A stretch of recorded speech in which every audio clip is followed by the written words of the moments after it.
Okay, tignan natin 'to. Magandang araw sa inyo lahat. Taong No. 2017, personal kong nakita nag-aagaw buhay sa hospital ang isang biktima ng pinasabog na improvised explosive device ng mga NPA sa Mandog, Davao City. He was struggling and choking with his own blood. It was truly a painful sight. Hindi ko rin malilimutan ang paghingi ko ng tawad sa ina ng namatay na opisyal ng Philippine Army dahil sa nangyaring engkwentro sa Barangay Paquibato, Davao City. Hindi ako nakapagsalita nung ako'y tanungin kung ilang anak pa ba ang mamamatay dahil sa mga terorista sa Davao City. Mga kababayan, walang katulad ang kasamaan ng teroristang Communist Party of the Philippines, National People's Army at National Democratic Front of the Philippines sa kapwa nila Pilipino. Hindi na mabilang kung ilang sibilyan, kabilang na ang mga menor de edad, ang naging biktima ng madugong digmaang idinulot ng mga terorista. Maraming batang estudyante ang hindi nakapagtapos ng pag-aaral dahil dinala sila sa bundok upang maging armadong terorista. Hindi na rin mabilang ang mga barangay captains, kagawad, security volunteers, pulis at sundalo na nagbuwis ng kanilang buhay para protektahan ang ating mga komunidad. Nananawagan ang kanilang mga pamilya ng hustisya, subalit hindi ito makakamit kung bibigyan natin ang mga teroristang grupo ng amnestiya sa pamamagitan ng Proclamations 403 at 404. Sumusuporta ako sa mga hakbang para itaguyod ang kapayapaan sa bansa because the fight against terrorists is deeply personal to me as it is deeply personal to the families of countless Filipinos whose lives were forever upended because of the madness of terrorists. Pero hindi ang pagbibigay ng amnestiya ang daan sa kapayapaan. Ang dapat nating gawin ay pagpatuloy ang ating mga nasimulan sa NTF-ELCAC at mas palakasin pa ang mga ito. Panalo na tayo, lumalaban na ang mga komunidad. Mr. President, the government's statement with the NDF Ayan na, Ito ay isang direktang, hindi man siguro pagtira, pero ito ay isang direktang pagtusok diyan sa tagaliran mo, Mr. President, ha? Coming from the Vice of the President. Eto na 'yon. Eto na ang umpisa. FP in Oslo was an agreement with the devil. Napatunayan na natin sa kasaysayan na hindi sila seryoso at wala silang sinseridad sa usaping pangkapayapaan. Gagamitin nila itong peace negotiation sa pagtraidor sa pamahalaan at paglinlang sa taong bayan. We appeal to your power to review these proclamations and agreements. Apo BBM, sana po ay isalang-alang natin ang ating mga komunidad na naging pugad ng mga terorista sa mahabang panahon na ngayon ay lumalaban na at tumutulong sa pamahalaan. Let us honor the memory of those who died in the senseless and bloody attacks of the NPA, CPP, and DFP. Mr. President, we can negotiate for peace and reconciliation and pursue meaningful development efforts in the Philippines without capitulating to the enemies. Hiling namin na kami ay mapakinggan. Syukran. Ayan to sum it up, direkta na ito na sinabihan ka. Actually, sinabihan. O sige, sabihin na natin hindi ka tinira. Sinabihan ka. Sinasabihan ka na hindi na natin kailangan ng peace talks. Pwede tayo magkaroon ng peace talks, pero doon tayo papasok sa programa ng NTF-ELCAC. Kasi iyon na yung nasimulang programa na naging epektibo for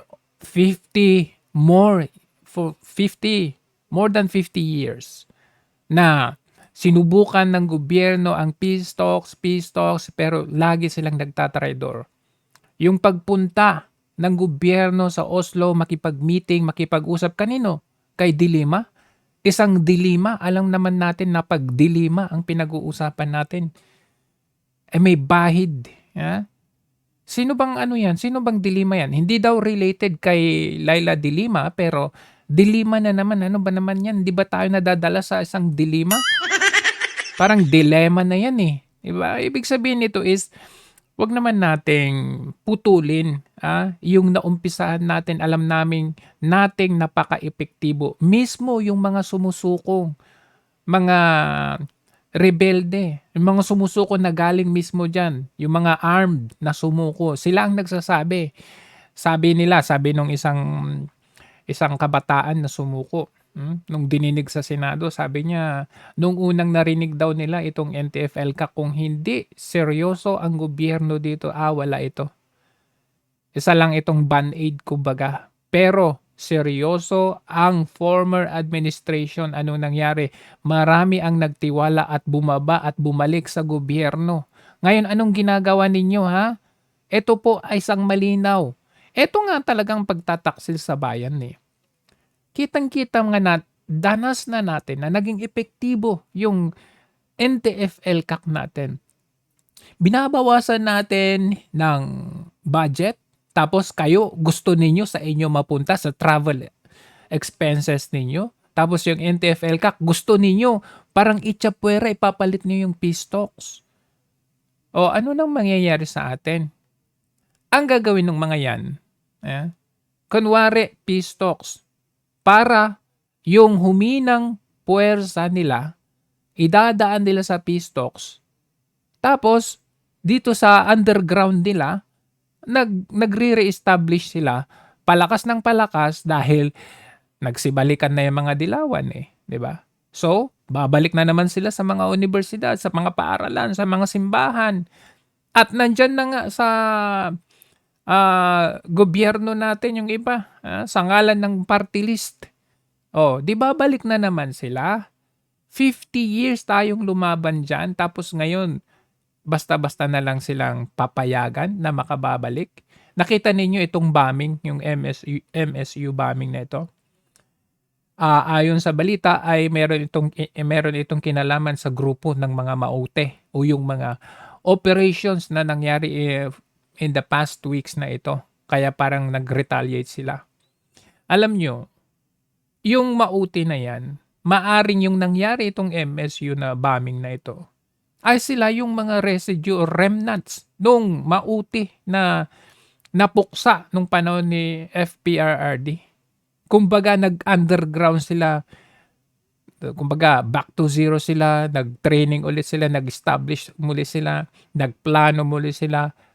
And hindi po biro yung training ng mga yan. It will take about 10 years.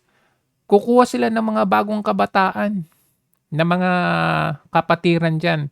Padadala nila sa international, sa ISIS country. Padadala nila, within 10 years mag-aaral yan. Pagbalik, ano na yan, adult na yan, malaki na sila. Ganap na silang weaponized na mga rebels, mga terrorist. Pagbalik, eto na ngayon. Kaya hindi natin basta pagkakatiwalaan ang mga terorista. Kasi ito, hindi sila sincero sa pakikipag-usap sa gobyerno. So, kung hindi ka makikinig, Mr. President, sa inyong Vice President, eto na yung umpisa. Direktang kinausap ka. Kung hindi ka makikinig, alam mo na ang susunod na mangyayari.